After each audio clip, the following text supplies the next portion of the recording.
Praise the lord. Good morning. మన ప్రభువును రక్షకుడైన యేసుక్రీస్తు పరిశుద్ధ నామంలో యేసుతో అనుదినము అని ఈ పరిచర్య ద్వారా ప్రతిదినము దేవుని యొక్క శ్రేష్టమైన వాక్యం వింటున్నా మీ అందరికీ నా హృదయపూర్వక శుభములు. నా ప్రియ సహోదరి సహోదరుడా, చిన్న ప్రార్థన చేసుకుని మన వాక్యంలోనికి వెళ్దాం.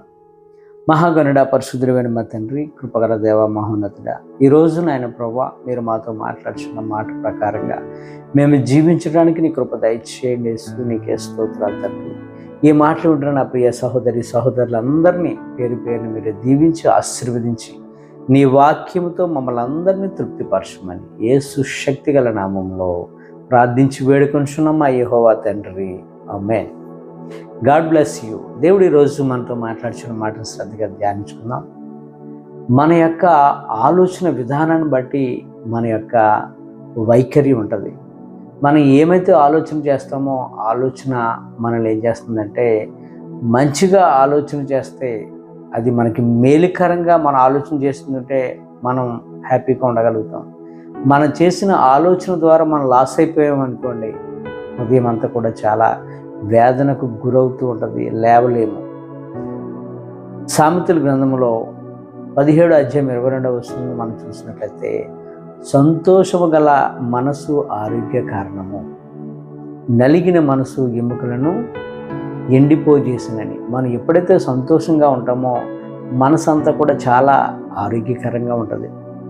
అదే మన ఆలోచన వేరేగా ఉండి మనం కుమిలిపోతూ ఉంటే దానివల్ల మన మనసు అంతా కూడా వేదనకు గురవుతుంది. మన యొక్క ఎముకలన్నీ కూడా నశించిపోతాయి అన్నమాట, ఎండిపోతాయి. ఎందుకు మనం ముందుకు వెళ్ళలేము, నీరసించిపోతాం, ఆలోచన విధానం పెరిగిపోతుంటుంది.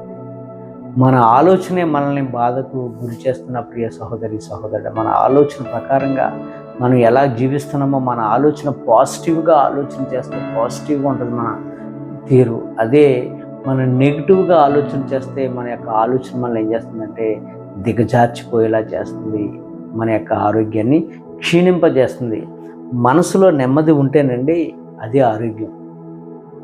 నెమ్మది లేకపోతే మనం ఆరోగ్యంగా ఉండలేము, సంతోషంగా కూడా ఉండలేము. మన మనసుకు బాధకు గురైతే ఏమవుతుందంటే, మనం తినిన ఆ యొక్క తిండి ఏమవుతుందంటే, అంటారు కదా, వంట పట్టదు, యాక్టివ్గా ఉండలేం, అనారోగ్యానికి మనం గురైపోతూ ఉంటాం. మన ఆరోగ్యం మన చేతిలోనే ఉందండి. మనము ఎలా ఆలోచన చేస్తామో అదే విధంగా మనం ఉండగలుగుతాం. ఉదాహరణకు మనకి ఏదైనా వినకూడని రిపోర్టు, బ్యాడ్ రిపోర్ట్ వచ్చిందనుకోండి, వెంటనే మనం ఏమైపోతాం? ఆనందిస్తామా? వెంటనే కుమిలిపోతాం. ఏంటి ఎలా వచ్చిందేంటి, రిపోర్ట్ ఎలాగ వచ్చిందేంటని మనం వేదనకు గురవుతాం. ఇంకా మన యొక్క వ్యాధి తీవ్రత పెరిగిపోతుంది. ఏ రిపోర్ట్ వచ్చినప్పటికీ కూడా ప్రస్తుతం చక్కటి మెడికేషన్ ఉంది, ఇప్పుడు ఈ రోజుల్లో అందుబాటులో ఉంది. ఒకవేళ బ్యాడ్ మనకి ప్రమాదకరమైన విన్నప్పటికీ కూడా మెడిసిన్స్ వేసుకొని మనం ముందుకు సాగిపోతూ ఉంటుంటే, ఆలోచన విధానం, నేను ఈ మందు వేసుకుంటున్నాను కదా, నాకు ఈ వ్యాధి తగ్గిపోద్ది, నా విమోచకుడు సజీవుడు, నన్ను లేపగలడు, నాకు స్వస్థతనిస్తాడని ప్రభు మీద ఎప్పుడైతే నీవు నేను ఆధారపడతామో నా ప్రియ సహోదరి సహోదరుడా, మన ఆలోచన ఏమైపోతుందంటే మన వ్యాధిని తగ్గిస్తుంది.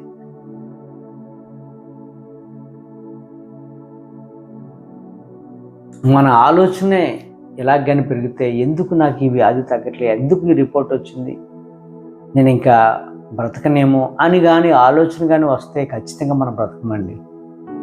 మనల్ని ఆ యొక్క ఆలోచన మనల్ని ఏం చేస్తుందంటే కిందకు నొక్కేస్తూ ఉంటుంటుంది, వ్యాధి తీవ్రత పెరిగిపోతుంటుంటుంది. ఏ వ్యాధి సోకినప్పటికీ కూడా దాన్ని మనం కేర్ చేయకుండా, మెడిసిన్స్ వాడుతూ, భయపడకుండా మెడికేషన్ తీసుకుంటూ ప్రభు మీద ఆధారపడి ముందుకు వెళ్ళిపోతే, మంచి ఆహారం తింటూ ముందుకు సాగిపోతే మనకి ఎటువంటి ప్రమాదము ఉండదు. హ్యాపీగా ఉండగలం. హ్యాపీగా ఉండడానికి ప్రయత్నం చేయాలి మనం ఎల్లప్పుడూ కూడా. ఏ వ్యాధి ఉన్నా, ఏ బాధ ఉన్నా, ఏ కష్టం ఉన్నప్పటికీ కూడా మనము వేదనకు గురయ్యామా, ఆ వేదన మనల్ని ఏం చేస్తుందంటే మనల్ని పతనానికి తీసుకుని వెళ్తుంది. సామెతల గ్రంథం 15 అధ్యాయం 13వ వచనంలో ఉంటుంది, సంతోష హృదయం ముఖమునకు తేటనిచ్చి. 2 వాక్యాల నుంచి ఒకేలాగా ఉంటాయి. సామెతల గ్రంథం 17:22లోను, సామెతల గ్రంథం 15 13వ వచనం చూస్తే రెండు దగ్గరగా మనకి అనిపిస్తూ ఉంటుంటాయి. సంతోష హృదయము ముఖమునకు తేటనిచ్చును. మనం ఎప్పుడైతే సంతోషంగా ఉంటామో మన ఫేస్లో గ్లో పెరుగుతుంది.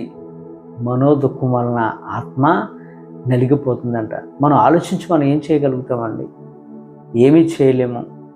ఏది జరిగినా అది నష్టమైన, లాభమైన, కష్టమైన ఎల్లప్పుడూ ఆనందంగా ఉండడని అపోస్తలుడైన పౌలు ఫిలిప్పీయులకు రాసిన పత్రిక 4వ అధ్యాయం 4వ వచనం అంటాడు. ఎల్లప్పుడూ ఆనందంగా ఉండండి, మరలా చెప్తున్నాను ఆనందంగా ఉండండి అని ప్రభు మనతో మాట్లాడుతున్నారు. కాబట్టి మనం ఎల్లప్పుడూ ఆనందంగా ఉండడానికి ప్రయత్నం చేద్దాం. ప్రయత్నం చేయటమే కాదు, ఆనందంగా ఉందాం. మనోదుఖం వలన ఆత్మ ఏమైపోతుందంటే నలిగిపోతుంది. దానివల్ల మనకి ఎటువంటి ప్రయోజనం లేదు. మనం ఆలోచించి ఏం చేయగలమండి? ఏమీ చేయలేం. మనం ఆలోచించి ఏమీ చేయలేం. మనలో ఉంటున్న వేదన, మనలో ఉంటున్న కష్టము, మనలో ఉంటున్న అనారోగ్యము ప్రభు పాదాల యొద్ద పెట్టి మనం ప్రార్థన చేస్తూ, మెడికేషన్ తీసుకుంటూ, ఆలోచన మంచిగా తీసుకుంటూ ఏ పని ఎలా చేయాలో, ఒకవేళ అనారోగ్యం కాకపోయినా ఏదైనా నష్టం కలిగినా దానికి తగ్గట్టుగా మనం ఎలా ముందుకు వెళ్ళాలో ఆలోచన ప్రభు సన్నిధిలో అడిగితే ఖచ్చితంగా మనం సక్సెస్కి వెళ్ళగలం. ఈ కొద్ది మాటలు దేవుడు మనందరి జీవితంలో నెరవేర్చును గాక. దేనికి భయపడొద్దు, దేనికి ఎక్కువగా ఆలోచించి మనసును బాధ పెట్టుకోవద్దు.